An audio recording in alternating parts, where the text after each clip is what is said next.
You're a fan of podcasts. You're listening to them all the time. Isn't it time for you to put your message out there, your own podcast? You're going to learn all about that right here on the Scale or Fail Show.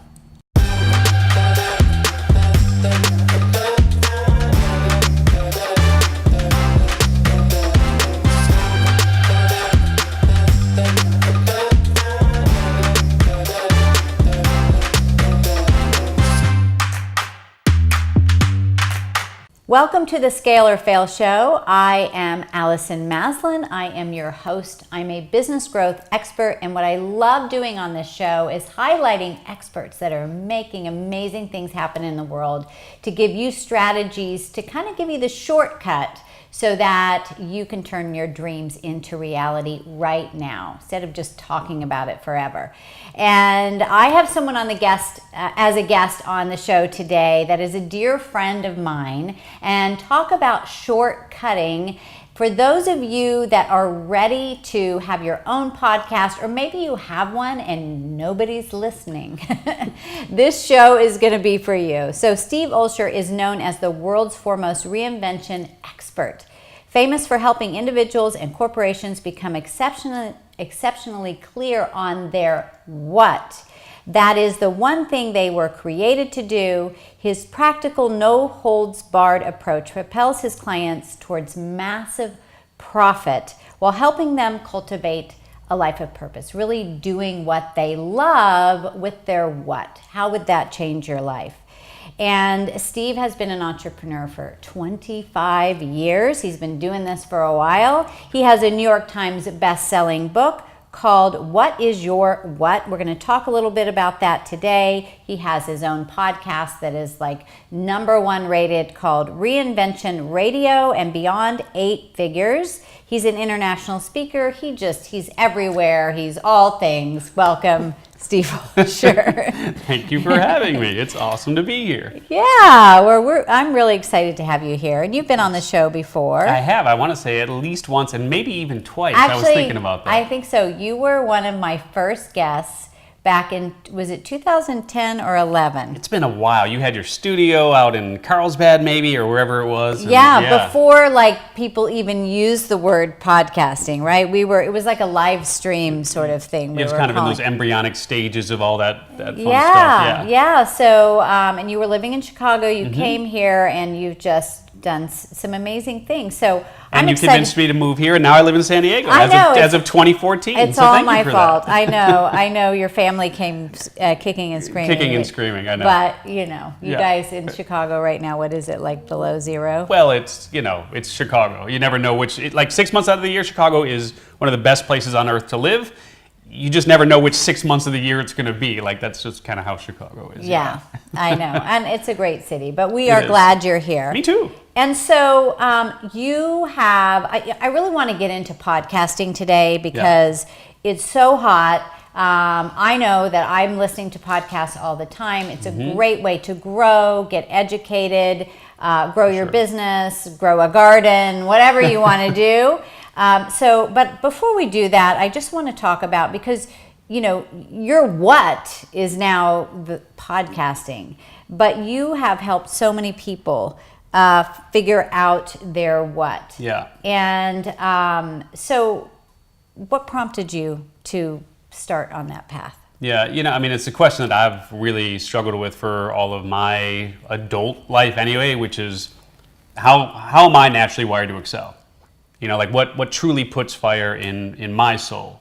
And so it's been that ongoing struggle. And when I tried the Myers-Briggs and the what color is your parachutes and the strengths finders and so on, a lot of those modalities just left me with more questions than answers. Yeah. And so in author land, and maybe this is something you can relate to, they say you write the book that you most need. And that's really what is your what is reflective of, is creating a very simple framework that anyone can use to hit the ground running, to really figure out what it is that they can do, that they can make money at, and that they really will serve those people who they're most compelled to serve. Right. And so, I wouldn't say that my what is podcasting necessarily, but I would say that podcasting is definitely a vehicle that I use to share my what of helping people discover, share, and monetize theirs. Yes. If that makes sense. I love it. Yeah, it's a medium. It's a medium, exactly. But don't you think the what is kind of evolving and changing all the time? We change and evolve all the time. And so what's interesting, though, is so in the What is Your What framework, there's three specific pieces of the puzzle, if you will. There's the core gift, which I don't think that changes throughout your life. I think your core gift is what it is. I mean, your core gift might be teaching, it might be healing, it might be communicating, it might be enrolling or protecting or one of those things. I think that's really in your DNA. Yes. And if I was a smart guest, I would have actually brought a copy of my book, and then I would show you the cover of the book. We got to work on your marketing strategy. I got to market myself better. But on the cover is the DNA strand, because I do believe that your gift, which is one piece of the puzzle, really has chosen you as opposed to that which you have chosen. Right. But the other two pieces, I think, are more fluid, are more organic, more evolving, because then you have the vehicle that you use to share that gift. Yeah. And then the third piece are the people, and the people that you're most compelled to serve. So it's the combination of the gift, the vehicle, and the people that make up the What is Your What framework. The second piece and the third piece, again, a little more organic, can evolve over time. But your gift, I mean, I think that's pretty much static throughout your life. Yeah. So we're not going to go too much into that today, but definitely check out that book. And, I think as a business owner, and you and I were just talking about this, we're in our 9th year of this business that I'm running. And, you're always evolving. You're always looking at, what's working, dropping what's not, getting clear on, the value of your time and where is the best use of your time and what lights you up. Yeah. Right? What does excite you? So I think that's pertinent always. Yeah, and I will say, as it relates to podcasting, there's obviously two sides of the microphone. You have the side of the microphone where you are a host, and you can have your own show, much like you do here in this medium, or you can be a guest, right? So you don't even need your own show necessarily to take full advantage of everything the medium has to offer. But what I will say is that you have to be really clear on the value that you bring to the table and what audiences are going to get out of your appearance, whether you're a host or a guest, right? So as you look at your business and you look at, how are you going to evolve and perhaps take advantage of everything that this medium has to offer, you just got to be really clear on what your topic of influence is, which is what you focus on, that 2 or 3 or 4 word description, and then what are the relevant shows where they're already talking about what it is that puts fire in your soul, or if you started your own show, just making sure that it focuses on that piece, because ultimately podcasting above and beyond anything else is great for visibility, but what it's really designed for is generating highly targeted, no-cost leads. And if you do what we teach you to do, then you can turn every visibility opportunity through podcasting into revenue. Right. So a few really important pieces of the puzzle there, but I think you get the gist of what I'm talking about. Well, let's talk about that a little bit. So we'll get back to that. And let's talk about just podcasting as a medium today, because it was sort of, I don't know, like 5 years ago, you were hearing more and more about it. Yeah. Now it's constant. I mean, people are almost listening to more podcasting than they are talk shows on television.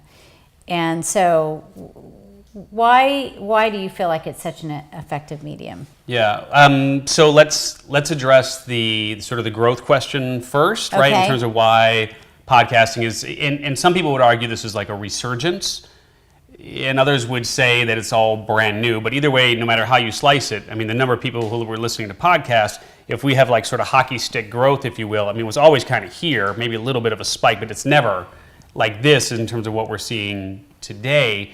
And I think there's one fundamental reason why we're starting to see so much money being poured into the medium, and people like NPR going all in, and the New York Times and Washington Post and iHeartRadio and so on. Yeah. And that's because technology has really finally caught up to demand in terms of podcast consumption. Yeah. I mean, you have to remember back, and people have been talking about podcasting for a long time, right? But back in the day, you had to go through a number of steps to try to access a show. I'm not going to bore folks with details here, but just know if you want to listen to a podcast, it wasn't just as simple as what it is now, which is a push of a button on your phone, right? I mean, once the podcast icon got added to the iPhone, that really helped a lot. But what's really moving the needle even more so now is the car, right? From the standpoint of Google CarPlay and Apple CarPlay are becoming standard features on most cars. 250 million cars are rolling off the assembly line in the next 5 years with Wi-Fi as a standard feature, which means that when you have Apple CarPlay or Google CarPlay, now when you look at the dashboard of a car, and you guys probably have cars that look like this, or if you don't, you will. I mean, literally the podcast icon is right there. Yeah. And so, believe it or not, it's actually now easier in most vehicles to access podcasts than it is to access AM or FM radio. So podcasting in a lot of ways is kind of like the new broadcasting, if you will. And everyone can have their own broadcast channel where literally the push of a button on the dashboard of your car or on your phone gives you the same sort of reach, but globally, that a local radio station used to have, right? Yeah. So that's part of what's going on there. But then the other piece of the puzzle is that podcasting falls under the category of what I would call a pull medium. So like traditional broadcast television, that's a push media, like a newspaper is a push media, right? In other words, a small group of people decide what's going to be featured on that particular platform, at what time, who it's going to feature, et cetera, et cetera. And you turn on the channel and it's there and you say, okay, I'll watch that. Yeah. Or you change the channel or you turn the page, right? If it's a newspaper. With podcasting, and I liken it to, so you do email marketing, right? So do you have a 100% email open rate? Oh, absolutely. Would you like to have a 100% email open rate? Yeah. Can you imagine what that would do? We're far from that. Do you have a 100% email click-through rate? No. No, of course not. No. So the point I mean, being, that's also like saying, does a doctor have a 100% cure rate? Right. And the point being that when somebody pulls the episode and they listen to it, they're basically raising their hand. They're saying, I want to hear that. So it's like the equivalent of having a 100% email open rate and a 100% email click-through rate. So even if the numbers are small, and the smallest of shows have hundreds of downloads. Yeah. Most shows have thousands or tens of thousands, and some of the bigger shows, of course, have hundreds of thousands and millions of downloads per month. But even the smaller shows, think about it this way. Would you speak in front of an audience where there were just, let's say, 100 people who would raise their hand and say, I absolutely want to hear what Allison has to say, right? Would you take that speaking gig? Of course you would. So the other way to think about it is like thousands of free stages, right? Podcasts are like the equivalent of thousands upon thousands of free stages. Yeah. We've been doing this show week after week, year after year, and, I'm staring right now at Ryan, our cameraman.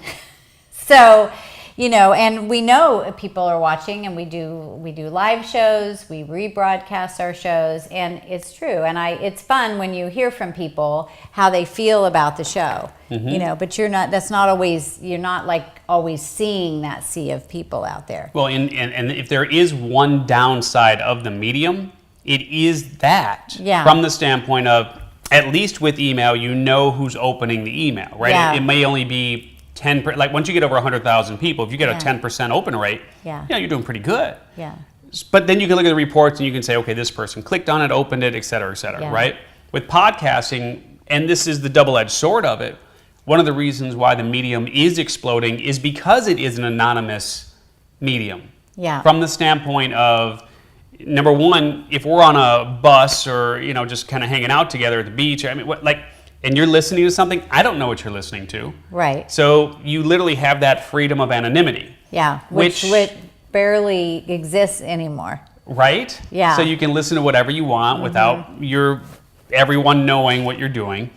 But at the same token, that anonymity creates issues for the host and the guest. Yeah, tracking things because we don't necessarily know who is hearing it. We can see the numbers, but we don't necessarily know who that is. So you have to bounce people into your ecosystem so that you can then have an ongoing dialogue with them moving forward. Right. Yeah. Well, it's exciting, and it's been, we've been doing this consistently year after year, week after week, and I've loved it. And I have met the most amazing people, including you. That's how we met. We did. Through this show. Yeah. There's something very powerful about having your own platform. And there are some folks who just frankly don't love video. You know, I mean, you've got lights and Ryan and, you know, you look amazing, you know, but it takes a little bit of effort to do all of this. Whereas with podcasting, you know, it's auditory. You can do a video podcast, but the majority of podcasts are consumed just simply from an auditory standpoint. So you can be a guest on a show for sure. Yeah. In your pajamas, no hair, no makeup, no travel, the whole nine. There's pluses to that. And if you want to have your own show, I mean, you can do it the same way. Yeah. So there are a lot of advantages. I mean, all of this is great, but you can literally get started with the 3 M's. I mean, you got a mouth, you got a message, you got a microphone. You can either have your own show or you can be a guest on other people's shows. Yeah, and you know, this show we have as a video podcast and an audio podcast. Yeah. But I do think probably one of the big reasons why it has exploded is that it is so easy to start a show. It is. And of course, that becomes the other double-edged sword in terms of barrier to entry. When the barrier to entry is really low, then what ends up happening is you have, you know, like yourself, I mean, you take great pride in everything that you produce and the content that you create and what you put out for public consumption. Let's just say there are a lot of people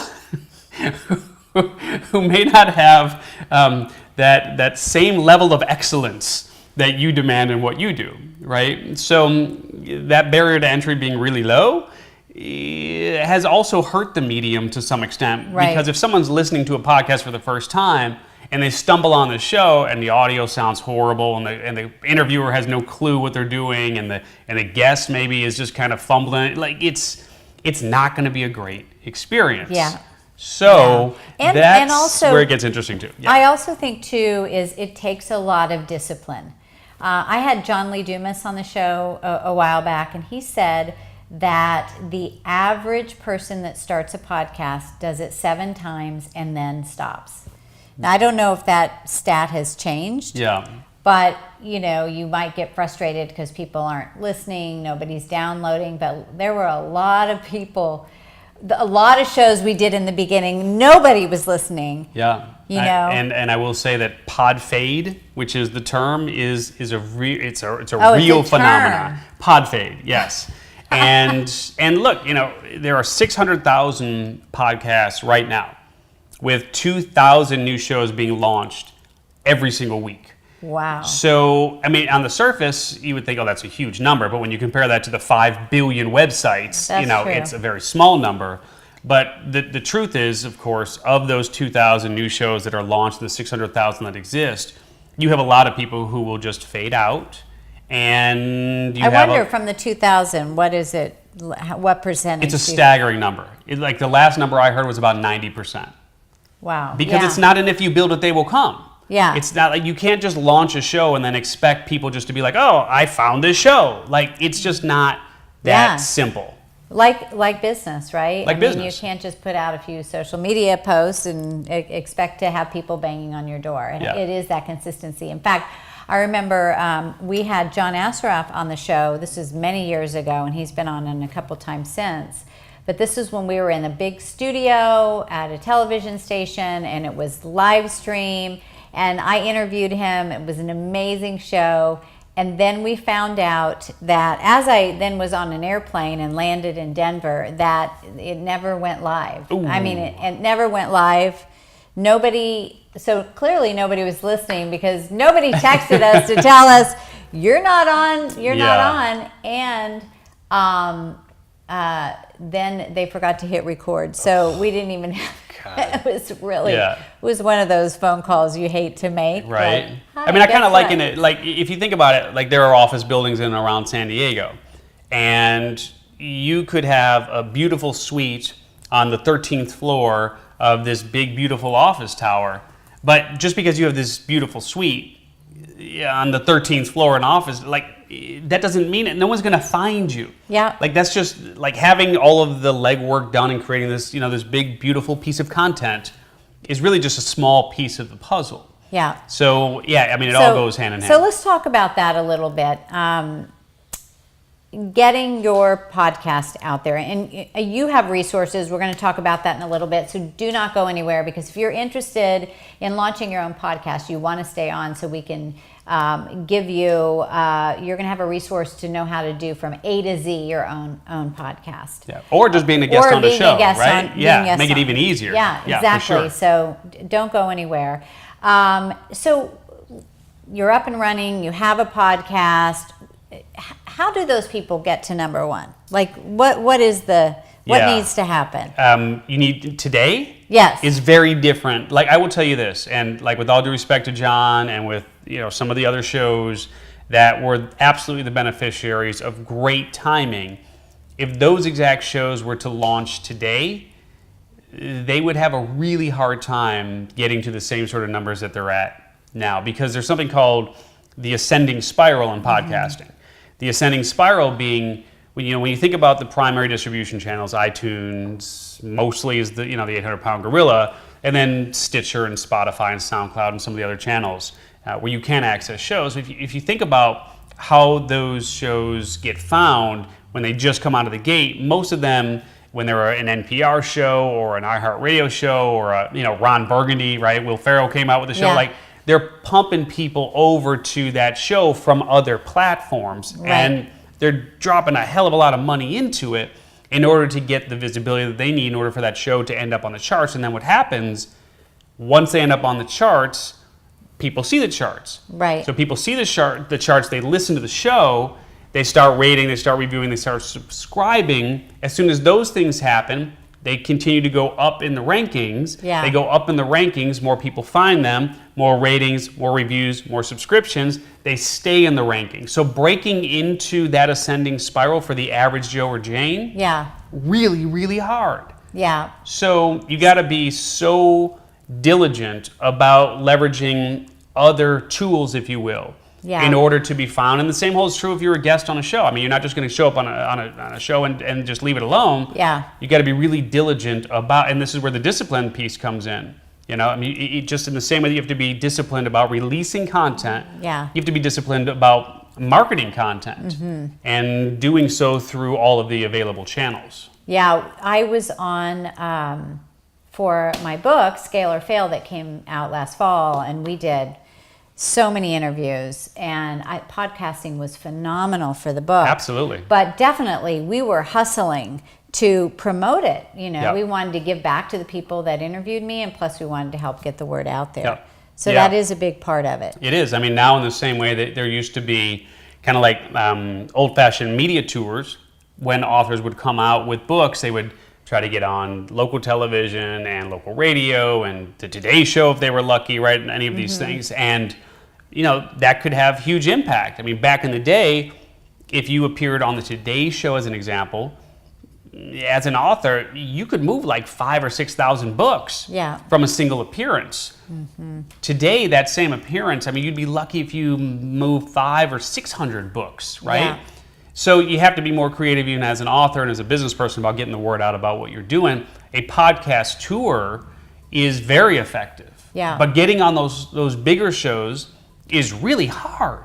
Well, let's talk about that, because you and I were talking about that, because that's, and we did lots of shows with the book, but now the initial launch is out, but I want to get this book, if you haven't picked it up yet, Scale or Fail. It's a good book. If you haven't picked it up, it's in your Barnes & Noble or on Amazon. And but you want to continue, whatever your product or service is, For right? Sure. And you've got the show, Reinvention Radio, which is fantastic. And so what is the best way for people to, to be a guest? To be a guest. So we actually we've got 2 shows now, and I'm launching a 3rd show. Wow. But so we've got Reinvention Radio, which is about people who've reinvented their lives and are doing, they were doing A, now they're doing B, C, D, whatever, and they're changing the world as a result. And then we have Beyond 8 Figures, which specifically features entrepreneurs who have either exited for more than 10 million or currently run businesses that gross more than 10 million. And of course, they share their strategies for starting and scaling and in some cases exiting. So number one is you really got to figure out which shows you want to target, right? Like, of course, you got to listen to the shows and you got to do your homework. I mean, if you're looking for business shows to be on, the first thing that you want to do is, of course, go to iTunes and just type in business as a search term or whatever your topic of influence would be, that 2, 3, 4 word description of what you do, and find relevant shows. But you have to listen to those shows. A lot of those shows don't do interviews. A lot of those shows only interview like A-list celebrities, right? So you got to do your homework, make sure that it's the right, because if you pitch a show that doesn't do interviews, you end up looking really dumb. And there's a lot of shows that don't even do interviews. Yeah. And then there's shows that, let's just say they release one episode a week. Right. And all of their guests are like A-list celebrities. The odds of you breaking into that, not so good. So, number one, you got to do your homework. Number two, though, I wholeheartedly believe that and yes, you can hire a PR firm and that sort of thing, and they might get you booked on some shows, but those are crazy expensive for most mere mortals. Yeah. But you can get booked on shows if you have real relationships with the influencers. Right. Like, that's to me where it all begins. Yeah. Is figure out what their currency is. I mean, before the show, you were like, I want to get on more shows. We're thinking about sending everybody a book and just giving them this gift and this, that, and the other. And in my mind, I'm thinking, that's not a gift, that's a burden. Like, you're sending me a book, now I have a homework assignment. Oh, that's like, true. I have to read this book. I've got a million things going on. You send me this book, and unless I know you, and I really already like you, or someone has already told me about the book, it's probably going to end up in the round file. Yeah. Right? Because it feels overwhelming. It feels overwhelming, right? So, I mean, that's one of the reasons why we do the New Media Summit, where we bring in 40 top podcasters and we give people the chance over the course of 3 days to meet them, develop real relationships with them, and then pitch them on who they are and what they do, so they literally get booked on the spot. And you've got to come to Steve's event for that. For sure. But I will tell you that that's the biggest difference. I mean, we just released our Ultimate Directory of Podcasters, and the new version of it, because we release it all the time in updated versions. And I spend the first 3 pages telling people don't email, because we give them the contact information, like all the details about the show, and even the email address, like of all these 670 top podcasters. And I spend 3 pages telling them why they don't want to email them. Okay. Because they're not ready. Here's the email, don't email. Right, here's the email address, don't use it. Not yet, because you're not ready. Because part of what you really got to think about doing is identifying what I would call, and what Dr. Phil calls, the currency of that particular podcaster whose show you want to be on. They always have something that they're working on. Like, if you have a live event and I approached you and I said, Allison, I'd love to promote you to my audience. I'd love to have you, do X, Y, or Z. I think I can probably get 10 to 20 people to go to your event. You're going to be like, cool, I'll invest, 30 minutes in an interview or sit down with you for your blog or whatever. Maybe they have a charity that they support. But I will tell you this, a lot of those influencers put on live events, right? Go to that live event, meet them, enroll in their products, programs, or services. We know the people that enroll in our stuff. Some of them have half-day VIP days, full-day VIP days. I mean, you want to get to know someone? Right. Invest in them. Otherwise, it's just like you're coming in, with your hand out, and our show is not a big show. I mean, Reinvention Radio is not a massive show. Beyond 8 Figures, not a massive show. We get probably 100 applications. Yeah, we do too, for month this show as well. For our show. It is, when we're not, we're not Joe Rogan. So if we get 100 applications a month, I can't even fathom how many Joe Rogan gets for his show. Yeah. But, it really is about building the relationships. Exactly. And that's why I launched this show in the first place and been able to meet amazing people like you. Absolutely. Yeah, having your own platform, and I can't even begin to tell you how many people have said yes to being on our shows that, like, in my mind, I'm thinking, why did you say? like Simon Sinek, shortly after Start With Why really exploded, he said yes to being a guest on Reinvention Radio. People like Chalene Johnson. I mean, like the who's who of the world, when you have your own platform, if they have something that is important to them in that moment and they are looking for more eyeballs and eardrums on what they are doing, having your own platform is unbelievably powerful. So, of course, we encourage people to be guests on shows. Yeah. But and nowadays, start a really niche show. The more niche you are, the better it's going to be and the easier it's going to be to attract people who are really rock stars in that particular vertical. Yeah. And, there are shows on everything. On everything. Right? It definitely doesn't just have to be about business. It could be... One of my clients, this is going back a couple of years now, there was a woman who I got to know through one of the podcasting events that are out there. And we started talking, and she was sharing about how her podcast was really suffering. It just, she was putting a lot of time into it. It just wasn't doing much. And we got to talking about just what she's up to and some of the things that she had done. And she had just completed a speaking gig not too long ago. And she was sharing how it was like the best speaking gig that she had ever given. Like the people ran up to her after the talk, and like the outpouring of love was just like amazing. And I was like, well, what were you talking about in that, in that presentation? And she said, well, I shared for the very first time that in college, I had contracted genital herpes. And, I was really embarrassed by that. And it's been this stigma that I've carried for all these years. And I just felt like I needed to share that. And I shared that in the presentation, and there was like huge outpouring of love. And I was like, I got to tell you, I don't know if you'll be comfortable doing this, but if you created a show that focused on, and what we ended up naming it was Life with Herpes, if you create a show that is that niche specific and are willing to put yourself forward and be authentic and, just be really vulnerable, I think you're going to find a really huge audience, because like this, what is it, 1 in 6 or 1 in 4, whatever the numbers are. I mean, whatever it is, it's, huge numbers. No one's really talking about it. Yeah. So if you think about that show, so reducing the stigma around it. Reducing the stigma around it, right? Mm-hmm. But if you think about that show, who are the people that are going to be listening to it? Either people who have it, people who know or love someone that does have it, or people who work in that industry, right? In that vertical.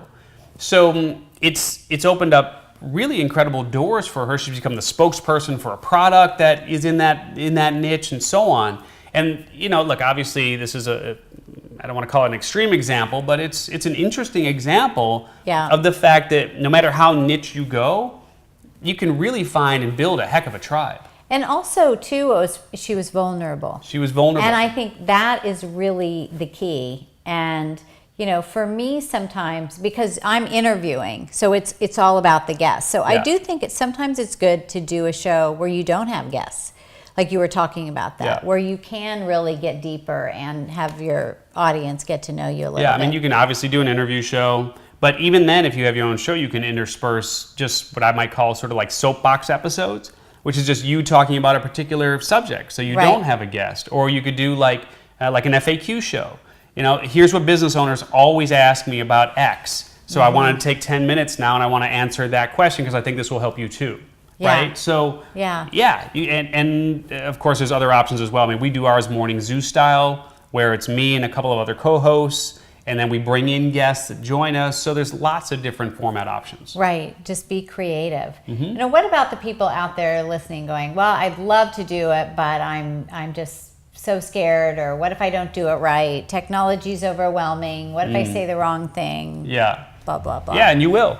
I mean, guess what? You will. And that's the reality. And some of those episodes that we've had over the years of doing Reinvention Radio and now Beyond 8 Figures, I mean, some of our best episodes were the people who were so nervous and who had never been a guest on anything before. Mm-hmm. As a matter of fact, it's kind of counterintuitive from the standpoint of you don't have to be famous to be a guest on shows. As a matter of fact, we actually prefer when you're not famous. Getting the Tim Ferrisses or the Gary Vaynerchuks or the Seth Godins or the Simon Sineks of the world onto your show. I mean, yes, it's challenging, but at the same token, we know who those people are. We don't need to hear from them any more than we already have. I mean, let's be honest. Tim's all about the hack, Gary's all about the hustle, Seth's all about market. Like, we know who these people are and what they stand for. We don't know you, right? And we don't know your story. And I will tell you that there are thousands upon thousands of hosts just like me that would much rather feature someone and kind of break the story of someone that the world hasn't heard from a million times. And we take great pride in being amongst the first to share those stories and break those stories. And so I will tell you that actually in this medium... Super smart, super cool, people that have an incredible story. Absolutely. Yeah, in this medium, it actually works to your detriment if you're super famous, believe it or not. Wow, that's pretty cool. And I mean, just the power of the impact. I was on Impact Theory. That's a good show. Recently for my book. And wow, that was, I mean, book sales just totally exploded after that. Yeah, there are definitely shows that have tremendous reach, and I will tell you this, that, you know, even if you've never been a guest on a show before, don't let that stop you from dipping your toe in the water. Yeah. Putting yourself out there. You know, it's one of those things where, like, you wouldn't want your first television interview to have been Oprah, right? Yeah. Back in her heyday. Yeah. I mean, it's the same thing with podcasting. You wouldn't want your first podcast interview to be on one of these massive shows. You want to start with some of the smaller shows. Yeah, and a PR firm will tell you that also. So before you would get on, let's say, Today's Show, they would want you to be on a lot of local networks to practice. Absolutely. So I remember one of my first interviews, I was on a local station, and I didn't know where you were supposed to look. Nobody said anything. So I was doing like this. And then my friend Sam the cooking guy, he called me, he goes, "Where were you looking? You were looking all over the place." So just little things like, you know, looking at you. So, because sometimes it is a little bit confusing. Yeah. But it's, you know, practice on a smaller audience. Absolutely. So, well, this is cool. So, so just best advice, just how to get started.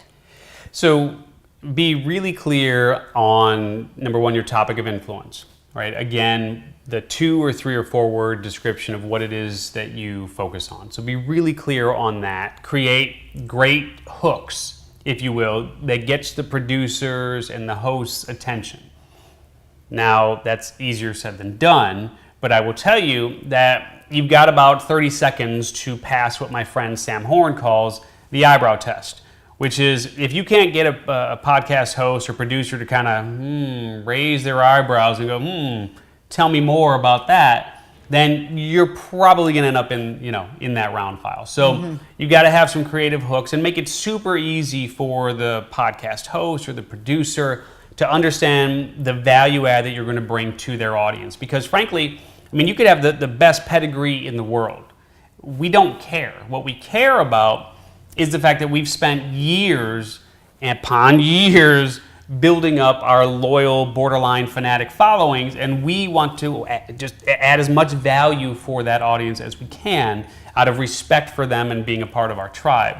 So if you can articulate not only, of course, what that hook is and what that topic would be, and maybe 2 or 3 or 4 topics that you can discuss, also include in that pitch what's the value add that you bring to the table in terms of what's the audience going to get out of that appearance, what's the takeaway, what's tangible, what's implementable, etc. And then, of course, you just got to get it in the hands of the right people. And if you don't have a Media One sheet, you probably want to have one of those as well, which encapsulates who you are and what you do and testimonials and so on and so forth, literally on one piece of paper. That'll help. Yeah, that's great. And, you know, talking about scaling, that's what this show is all about, podcasting is a great way to scale because you're moving that conversation from one to one to one to many. Yeah, it's a great way to scale for sure. And again, the beautiful thing about being a guest on podcasts is it doesn't cost you anything. If somebody charges you to be a guest on the show, I want you to run quickly in the other direction. Oh, right? Yeah. Oh, we have a lot of our clients. I've like, what? No way. Yeah. So every lead that you generate, you know, the ROI is exponential. Every dollar that you generate, I mean, the ROI is exponential. How does someone monetize a podcast? As a host or as a guest, 2 different things, but either way, you really just need to make sure that you are bouncing people, that's the operative word, bouncing people, from that platform, from that world of podcasting into your ecosystem so that you can have an ongoing conversation with them. Of course, that means it really starts, and this is like not rocket science because this has been going on for some time now. This is a term that I'm sure you're familiar with. But to this day, you still need to have a really good lead magnet. Yeah. Something that people will provide their name and email address to get. Yeah. And it has to be a brain dead simple yes, like this is just an incredible resource. Because again, there's a cost the cost to me as a consumer of providing my name and email address is like, I'm going to end up on another list. I don't want to be on another list. Yeah. But like our Ultimate Directory of Podcasters, which has 670 podcasters in it with all of their detailed contact information, it's kind of like a good opt-in. That's a good opt-in, yeah. right? So it's kind of like, all right, fine, I'll give my name and email address and I can unsubscribe at any time. But because the value is there, then people are really prone to say yes to that. And so you have to have a really great lead magnet. That's what still starts the conversation. I don't care whether you have your own show or you're a guest on someone else's. You have to get them into your world so you can communicate with them and then introduce them to relevant products, programs, or services that can help them along their journey. Fantastic. And I know you're on the edge of your seat, so we want to give you the link so that you can get that. But also you have a program profiting from podcasts. Yeah. That's all things, A to Z, every part of podcasting. Can you share with us a little bit about that? Yeah, so profiting from podcasts is sort of the umbrella of it all, and there's really 2 courses in one. So the core profiting from podcasts training teaches people how to land those coveted appearances on leading podcasts. So how to pitch, how to present, and then how to profit. So it takes them through everything from landing those coveted appearances to how to be a great guest, and then how to monetize that visibility. The second piece that we also include is a whole separate course called Launch Your Podcast. So we teach people from start to finish how to make and how to market and how to monetize their own podcast. And so those 2 courses are under that Profiting from Podcasts umbrella. Wow. And then one of the cool things is we actually give folks a ticket to the New Media Summit as well. And that's our one-of-a-kind event that we do twice a year, where everyday folks, coaches, authors, speakers, holistic practitioners, business owners, etc., have the chance to come and spend 3 full days with 40 top, so it's 150 guests, spending 3 full days with 40 top podcasters.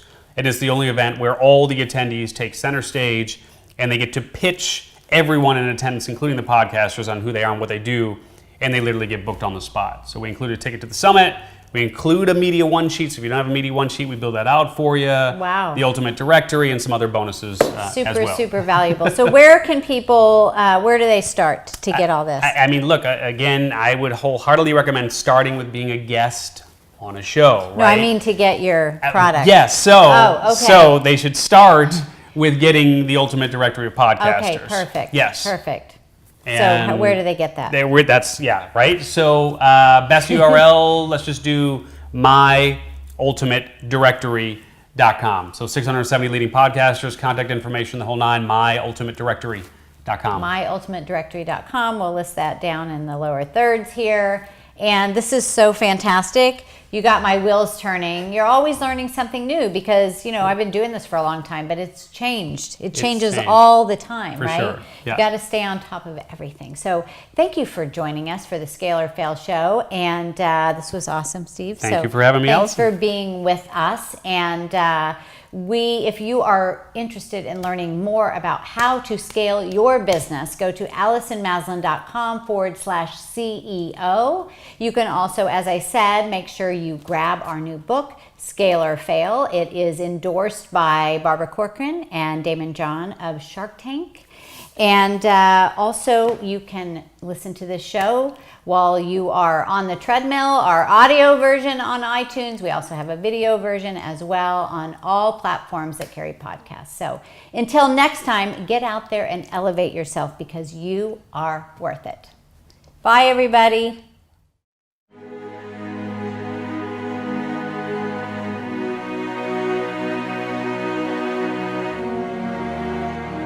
People always talk about they want to be part of 7-figure companies. I'm now part of 7, 8, and 9-figure companies. I've been introduced to some of the largest corporations, Fortune 500 companies, and it's with Allison's help, she's kind of expanded my horizons and my capabilities. And I think that's the most important thing, where she expands, she makes you know what you can do and be successful at that. Being with Allison and being able to learn who to hire and why to hire and how to develop a passionate, creative, inspired team was really, really important for me because I needed to shift some energy in my business. And I feel like with her help, I've really done that. Pinnacle helped me grow my company to where at this point, a year ago, I made $1 million more than I did at this point last year. So I really wanted to break that ceiling. I've hit that ceiling for several years in a row, and Pinnacle has helped me do that by implementing the thought. It's actually just a thought process and how you view your company and how you view what you're doing. I think a lot of us entrepreneurs are hard on ourselves and are hard on our companies when it's not that, we shouldn't be that way. So I think it's just looking at things a little bit differently, putting into practice the systems that she teaches us. For example, if you want an example, putting people in place to where I want my business to be at in 2-3 years. So I've got people right now in place, and it's wild. It's just like all the work is coming in, and we're in place, and we're not stressed out. And it's just amazing. It's just an amazing place to be. What I love most about being in the Pinnacle is constant access to support. So whether it be my mastermind group or the recorded resources that Allison has produced for us, or the constantly cutting edge information that's coming to us on social media, Facebook ads, how to conduct webinars, I mean, you name it, we have a resource for it. So since joining Pinnacle, we've added 12 new positions to the company. We've increased revenue about 43%. We've increased profit by 111% this year. More importantly, I've gotten out of some roles that I was in, like QA manager, and some of the marketing things that I was doing are now outsourced, or not outsourced, insourced to a team member. And I've really focused in on running the business instead of letting it run me. Coaching opportunities out there, and a lot of times I'm a little bit suspicious. It's a kind of a sales job, you know, are they in it for themselves, are they in it for me? And at no time have I ever felt with Pinnacle that my best interest was not number one priority. And it's truly an organization, and not just Allison and the coaches, but everyone there. It's coming from a place of giving and working for mutual benefit, a lot of sharing going on, and that's a great team to work with. Right off the bat, I laid a foundation for my coaching practice, and I increased my prices, and within 1 week I had signed 2 high-paying clients that had basically paid for my coaching program with Allison, and since then my income has doubled every single month. It's been tremendous, but being a part of the community has been the greatest asset. I've been so fortunate and blessed to befriend so many other amazing entrepreneurs who I learn from on a regular basis, who always have my back, like-minded people that I surround myself with, and the environment is so positive. I just cannot speak highly enough of it, and I am always compelled to share it with everyone I know. I feel it is the biggest gift to introduce and share this opportunity to connect with this kind of community with everybody that I know.